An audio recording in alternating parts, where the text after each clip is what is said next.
అందరికీ నమస్కారం అండి. ముందుగా అందరికీ రథసప్తమి శుభాకాంక్షలు. రేపు రథసప్తమి సందర్భంగా దీని యొక్క విశిష్టత గురించి తెలుసుకుందాము. భూమిపై జీవరాశులు సుభిక్షంగా మనగలుగుతున్నాయంటే అందుకు కారణం సూర్యుడే.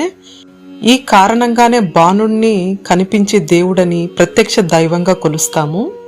మన హిందూ సనాతన ధర్మంలో సాంప్రదాయం ప్రకారం సూర్య ఆరాధనకు ఎంతో విశిష్టత ఉంది. ముఖ్యంగా సూర్య జయంతి రోజున సూర్య భగవానుడికి విశేషమైన పూజలు నిర్వహిస్తారు. మాఘమాస శుక్లపక్ష సప్తమి తిథి నాడు ఎంతో విశేషకరంగా ఈ పర్వదినాన్ని నిర్వహిస్తారు. దీన్నే రథసప్తమి లేదా సూర్య జయంతి అని కూడా అంటారు. సూర్యుడు 7 గుర్రాలపై రథంపై దక్షిణాయనం ముగించి పూర్వోత్తర దశగా ప్రయాణం సాగిస్తుందని భక్తులు విశ్వసిస్తారు. అది ఈ రోజు నుంచే ప్రారంభమవుతుంది. మాఘ సప్తమి నుంచి రానున్న 6 మాసాలు ఉత్తరాయణ పుణ్యకాలంగా పరిగణిస్తారు. సూర్యుడు 7 గుర్రాలు 7 వారాలకు సంకేతాలుగా ఈ 7 గుర్రాల రథంపై బాణుడి స్వారీ చేస్తాడని, మేషం నుంచి మీనం వరకు ఉన్న 12 రాశుల్లో ప్రయాణిస్తాడని, ఈ 12 రాశులను పూర్తి చేయడానికి సూర్య రథానికి ఏడాది సమయం పడుతుందని, సూర్య జయంతి అంటే సూర్యుడు పుట్టినరోజు కాదని, రథాన్నెక్కి సూర్యుడు సాగించే ప్రయాణం ఈ రోజు నుంచి మొదలవుతుందని అర్థం.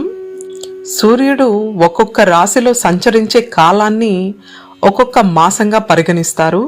మనకు కనిపించే సూర్యుడు ఒక్కడే అయినా విశ్వంలో ఇంకా 11 మంది సూర్యులు ఉన్నట్లు పరిశోధకులు గుర్తించారు. కానీ మన భారతీయులు వేదకాలంలో ఈ 12 ఆదిత్యులను కనుగొన్నారు. వారే మిత్ర, రవి, సూర్య, భగ, పూష, హిరణ్య గర్భ, మరీచి, ఆదిత్య, సవిత, ఆర్క, భాస్కరులని. వీరే 12 మాసాలకు ఆదిదేవతలు. వీటి కారణంగానే 12 రాశులు ఏర్పడ్డాయని, సూర్యుడు ఒక్కొక్క మాసంలో ఒక్కొక్క రాశిలో సంచరిస్తారని చెబుతారు. మాఘమాసంలో ఆర్క నామంతో సంచరిస్తాడని, మాఘం అంటే పాపం లేనిది అని అర్థం. పుణ్యాన్ని ప్రసాదించే మాసం కాబట్టి ఈ మాసాన్ని మాఘమాసం అని అంటారు. నిజానికి ఉత్తరాయణం మకర సంక్రాంతితో ఆరంభమై రథసప్తమి నుంచే ఉత్తరాయాన్ని పూర్తిగా గోచరిస్తుంది. దక్షిణాయనం నుంచి విముక్తుడైన భాస్కరుడు ఈ రోజు నుంచే ఉత్తర దిక్కుగా ప్రకాశిస్తాడు. కాబట్టి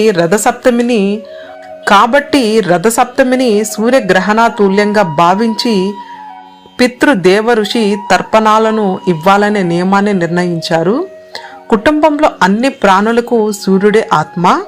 కాబట్టి సూర్య ఉపాసన చేస్తే రుణ, రోగ, శత్రు బాధలు నశిస్తాయని మన మంత్ర పుష్పాలతో ఒక్కటిగా పేర్కొనే యోపం పుష్పం వేద పుష్పవాన్ ప్రజావాన్ పశుమాన్ భవతి అనే వాక్యాలు దీనికి సంబంధించినవే.